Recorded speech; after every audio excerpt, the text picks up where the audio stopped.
बाबर आजम को player of the series का award मिला है और इस अवार्ड के पीछे एक बहुत बड़ी कहानी है, खास तौर पे उन हेटर्स के लिए जिनको बाबर आजम से नफरत है, जो बाबर आजम को स्टैट पैडर बोलते हैं ना, उनके लिए बहुत बड़ी कहानी है इस बाबर आजम के प्लेयर ऑफ द सीरीज के पीछे छुपी हुई है और वो कहानी मैं रिवील करूंगा। और बाबर आजम ने जो 2 छक्के मारे लास्ट पे वेरिकन को, जो 2 सिक्सेस मार के पाकिस्तान को मैच विन करवाया, अगर बाबर आजम वो 2 सिक्सेस नहीं लगाते तो शायद उनको प्लेयर ऑफ द सीरीज का अवार्ड नहीं मिलता। मे बी ऐसा हो सकता है ना कि वो प्लेयर ऑफ द सीरीज का अवार्ड नहीं मिलता, क्योंकि जिस वक्त पाकिस्तान की क्रिकेट टीम को जीत के लिए 12 रन की जरूरत थी, उसके बाद फिर 10 रन की जरूरत थी, उस वक्त तक अब्दुल्ला शफीक के 184 रन हो चुके थे इस सीरीज के अंदर, जबकि बाबर आजम के 181 रन थे। मैं पूरी कैलकुलेशन उस वक्त भी कर रहा था, मैंने कहा यार बाबर आजम ने एक इनिंग्स में 23 किए थे पहले टेस्ट की पहली इनिंग्स में, सेकंड इनिंग्स में वो 58 नॉट आउट करके चले गए थे, थर्ड इनिंग्स जो उन्होंने पहले टेस्ट की मतलब पहली इनिंग्स थी बाबर की, थर्ड इनिंग्स थी सीरीज के अंदर, उसमें बाबर ने 88 किए। तो कुल मिला के बाबर आजम के जो रन्स हैं वो करीब करीब 169 के, और अगर 169 पे पहुंचते तो जब बाबर आजम उस वक्त खेल रहे थे उस वक्त बाबर आजम के टोटल रन्स की तादाद जो है वो 12 थी। तो मैंने कहा यार बाबर आजम जो है वो अब टोटल उनके 181 हो चुके हैं, और 181 बाबर आजम के थे, 184 83 84 जो है अब्दुल्ला शफीक के हो चुके थे। तो बाबर आजम को अगर प्लेयर ऑफ द सीरीज बनना था तो फिर बाबर आजम को अब्दुल्ला शफीक को क्रॉस करना था। हालांकि अगर बाबर आजम जो है वो 180 पे भी रह जाते, 84 पे भी रह जाते, 81 2 पे भी रह जाते तो भी प्लेयर ऑफ द सीरीज उनको मिलता, क्योंकि एक ही मैच तो अब्दुल्ला शफीक ने खेला था, तो इस एक मैच की बेस पे वो प्लेयर ऑफ द सीरीज तो हो ही नहीं सकते थे।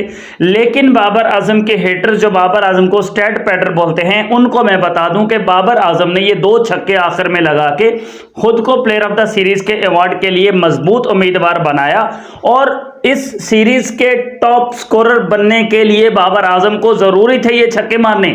और बाबर आजम क्योंकि तुम लोगों की नजरों में स्टैट पैडर है, इसलिए बाबर आजम ने ये 2 छक्के मारे ताकि मैं स्टैट पैडिंग कर लूं, मैं प्लेयर ऑफ द सीरीज का अवार्ड जीत लूं और मैं सीरीज का टॉप स्कोरर बन जाऊं। है ना ये बात आई है समझ में, या फिर से समझा दूं कि किस तरह से बाबर आजम ने स्टैट बैटिंग की है। But anyways player of the series का अवार्ड बाबर आजम को मिला, जो कि बहुत ही ज्यादा खुशी की बात है कि भाई बाबर आजम पाकिस्तान के कप्तान के तौर पे वापस आए हैं, तो वो रन्स भी अच्छे कर रहे हैं, अच्छे फ्लो में उन्होंने बैटिंग भी की है, और प्लेयर ऑफ द सीरीज का अवार्ड बाबर आजम को मिलना जो है वो बनता ही था। अब जो सीरीज में सबसे ज्यादा रन्स हैं उनकी लिस्ट जो है वो आपके सामने है, जिसमें बाबर आजम ने 193 रन स्कोर किए हैं, उनकी जो इनिंग्स है वो 4 हैं, और उनकी एवरेज जो है वो 96.50 की रही है। अब्दुल्ला शफीक ने 2 ही इनिंग्स खेली हैं, 184 रन अब्दुल्ला शफीक ने बनाए हैं, और उनका जो वो आउट ही नहीं हुए तो उनकी एवरेज है ही नहीं, मतलब उनकी एवरेज जो है वो है ही नहीं, क्योंकि एक बार भी वो आउट नहीं हुए। पहली इनिंग्स मैच में भी, पहली इनिंग्स में भी नॉट आउट थे, सेकंड इनिंग्स में भी वो नॉट आउट ही गए हैं। फिर वेस्ट इंडीज के शाय होप, उन्होंने भी 4 इनिंग्स खेली हैं, उनकी एवरेज 38.50 की रही है, 36.50 की, और उनके टोटल रन जो है वो 146 हैं। जबकि बाबर आजम की जो परफॉर्मेंसेज है ना वो कुछ ऐसी हैं कि Babar Azam in this series 193 run Babar Azam ने बनाए, उनकी एवरेज जो है वो 96.50 की रही है। प्लेयर ऑफ द सीरीज का अवार्ड उनको मिला है। द मोस्ट आउटस्टैंडिंग स्टैट ये है कि वेस्ट इंडीज के बॉलर्स जो हैं वो बाबर आजम को सिर्फ एक बार इस सीरीज में आउट करने में कामयाब हुए हैं, दूसरी बार बाबर आजम जो है वो रन आउट हुए हैं। पहले मैच की पहली इनिंग्स में जॉर्डन सेल्स ने बाबर आजम का विकेट हासिल किया था, सेकंड इनिंग्स में बाबर आजम को वो आउट ही नहीं कर पाए, थर्ड इनिंग जो बाबर आजम ने खेली उसमें भी बाबर आजम रन आउट ही हुए, अपनी ही मिस्टेक थी, वरना शायद उसमें भी वो आउट नहीं कर पाते, और इस फोर्थ इनिंग्स में भी बाबर आजम जो है वो नॉट आउट गए हैं।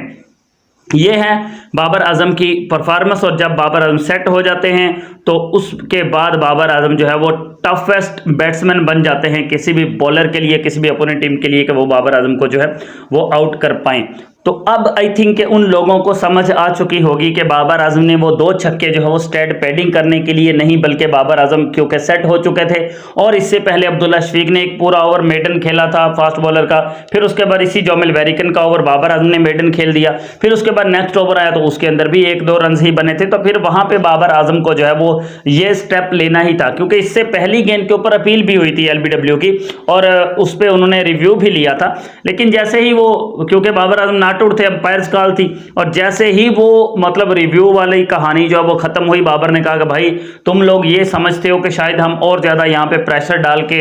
हालात को मज़ीद टफ बना देंगे, तो डोंट वरी, परेशान नहीं होना, मैं इन्हीं 2 गेंदों पे ही काम खत्म कर देता हूं। और Babar Azam as a finisher खेले, बाबर ने फिनिश किया मैच को। और वैसे भी अब्दुल्ला शफीक अगर खड़े भी रहते तो आई थिंक कि अब्दुल्ला शफीक विनिंग रन नहीं लेते, वो बाबर आजम को ही स्ट्राइक पे लेके आते कि बाबर भाई आप ही करोगे, आप ही विनिंग शॉट खेलोगे, क्योंकि आप मेरे कप्तान हो। तो इसलिए बाबर आजम जो है वो बहुत अच्छा खेले हैं, बहुत ज़बरदस्त बैटिंग बाबर आजम ने की है। 193 रन इस सीरीज़ में बनाए, प्लेयर ऑफ द सीरीज़ हैं, टॉप स्कोरर भी हैं। होप सो बाबर के फैंस ने एंजॉय किया होगा, और मैंने फुल कोशिश की है कि जो बाबर आजम के हेटर्स हैं वो टिल द एंड वीडियो पे टिके रहें, ताकि उनको भी उनके मर्जी की कोई चीज़ मिल सके, और मुझे लगता है कि उनको